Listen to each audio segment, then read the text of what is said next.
Hi, I'm Kristin Omdahl and welcome to my studio. In this video, I'm going to show you some tips and tricks on making a brand new project. This is the Margot crochet cardigan or vest. This is a classic silhouette that is a staple for anyone's wardrobe. Make it short and sweet or longer for a duster length, sleeveless for a vest, or add sleeves of varying lengths. The stitch pattern is simple and makes a gorgeous fabric.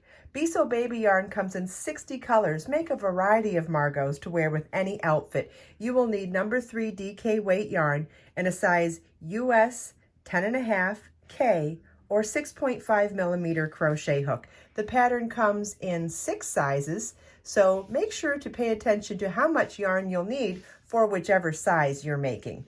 Also, the sample is shown in the longer length with side vents and long sleeves. Adjusting the length of the body or sleeves can adjust your yardage requirements as well. Okay, now we're ready to begin the upper left front, and again I'm using different colors so that you can see how we're adding on to our project as we go. So we started with the upper back. We did this in Be-So baby yarn color periwinkle. Then we did the upper right front, showing the increases for the neck edge at the end of the rows, and this is in color lime. And then I'm going to do the upper left front in colorway stone, and on this side I'm going to show you how we begin the row in the middle of the setup row and how to do those neck edge increases at the beginning of the rows. So we'll start by tying our yarn to our crochet hook. You can use a square knot, a slip knot, doesn't matter. In whichever foundation oval of the setup row of the back the pattern calls for, you want to slip stitch to join. This will depend on which size you're making. And again, I'm doing a reduced size sample, so mine's a little smaller than what yours would be. So you want to make sure to refer to the pattern to see where to join with a slip stitch. And then we're going to chain 5, which counts as a double crochet, chain 2. Single crochet in that first foundation oval,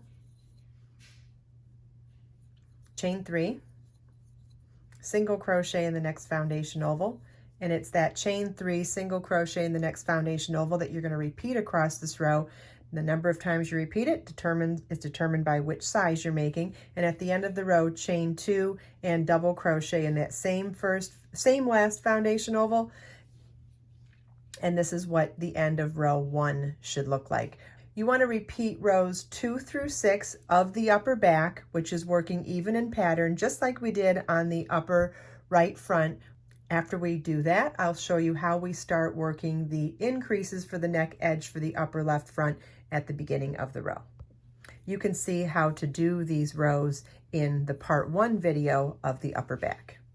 Okay, we're ready to begin the neck edge shaping for the left upper front, which is the beginning of row 7. And like I said, a lot of patterns will tell you to just reverse the shaping, but I really do think it's important to be inclusive of even beginners. So if that doesn't make sense to you in this pattern, I have spelled out in the written instructions and in the charts and now in the video tutorial how to reverse the shaping. We did the shaping at the end of the rows for the neck edge on the upper right front, and now we're going to do the increases at the beginning of the rows for upper left front. So for row 7, we are going to work chain 5 single crochet in that first single crochet, chain 5 single crochet, and that chain 5 counts as a double crochet, chain 2 and single crochet all in that single crochet, then chain 3, skip 1 double crochet and single crochet in the next, chain 3, skip 1 double crochet and single crochet in the next, and you'll want to repeat that all the way across. On the last repeat, after the last repeat, it's chain 2 and double crochet in the last single crochet. So we've added additional chain 3 spaces for the neck edge, and you can start to see it's coming along. It's actually starting to grow already.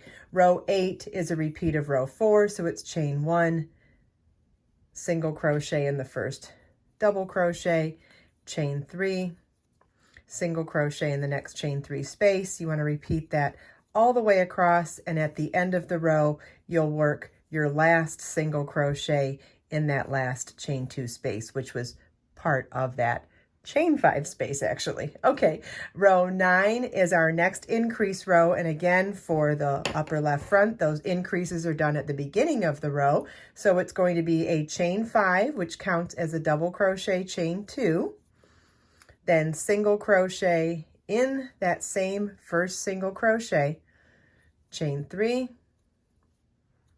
and single crochet in the next chain 3 space.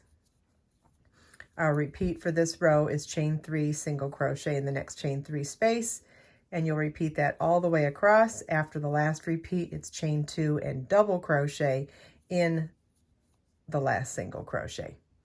Row 10 is a repeat of row 2, which is chain 1, single crochet in the first double crochet, then 5 double crochets in the next chain 3 space. Whoops.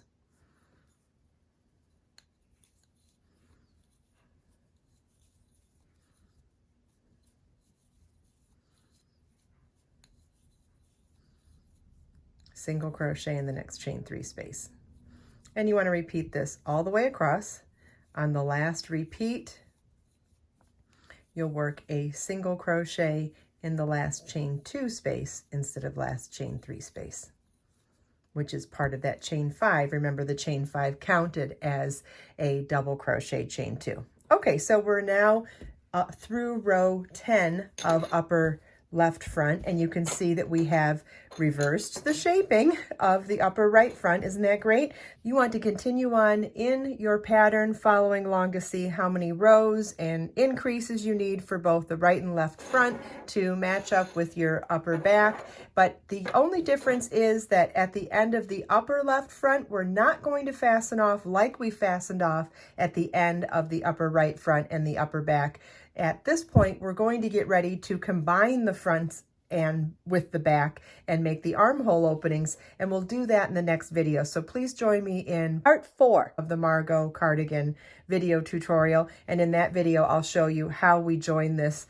Let's see, let me do it the other way. Well, I'll show you how we join on the next row to start creating the body. I hope you enjoyed this video. If you have any questions at all, please feel welcome to leave them for me in the comments.